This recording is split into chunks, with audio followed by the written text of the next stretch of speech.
What happens when the focus on extracting resources from public lands is balanced with a commitment to conservation? It is hard to overstate what a big deal this really is for our public lands and national parks. All right, so the way our public lands are managed is changing, and in a big way. The Bureau of Land Management recently announced 2 rules that will shift their priorities when leasing public land. So the BLM Public Lands Rule, for the first time ever, puts conservation on equal footing with all other uses of our public lands. The BLM manages over 245 million acres of public lands, with a lot of these lands right outside national parks. In fact, more than 80 national parks are directly adjacent to BLM land.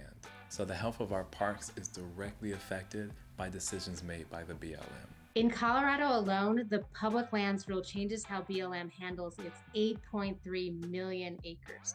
And that is a really big deal. So it basically creates all these new ways and tools and gives them to the BLM to allow them to better conserve our land. The Southwest is full of amazing cultural resource landscapes, and that includes Oregon Pipe National Monument and the new Amachi National Historic Site. These landscapes are going to benefit greatly from the new BLM Public Lands Rule. And this Public Lands Rule will be used in tandem with the new oil and gas rule. So 90% of the land that the BLM manages is open to oil and gas development.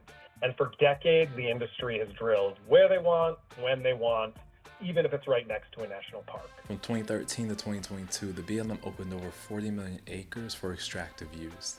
Yet oil and gas developers only use 9 million acres. To me, this is just staggering and just shows for how long BLM has prioritized oil and gas over everything else. But it also shows just how much the industry doesn't actually need access to any more land. The new rule will now ensure that oil and gas operators actually have to clean up their contaminated and polluted sites, which is a huge benefit to Dinosaur National Monument and definitely to the communities surrounding it. Both these rules are ultimately about better planning and management of our public lands. Planning both in terms of reducing all the negative impacts from extractive uses like oil and gas, while at the same time expanding the scope of tools that land managers have to actually increase conservation.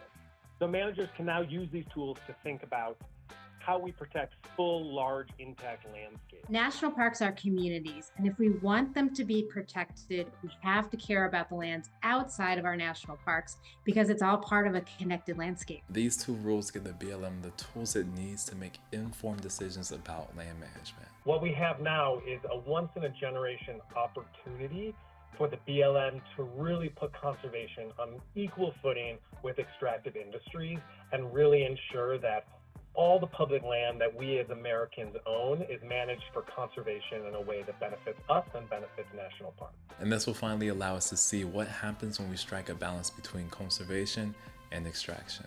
Thanks so much for watching. At NPCA, we firmly believe that national parks don't exist in isolation, and so neither can our work. And supporting these reforms is just one of the many ways NPCA has worked to protect national parks.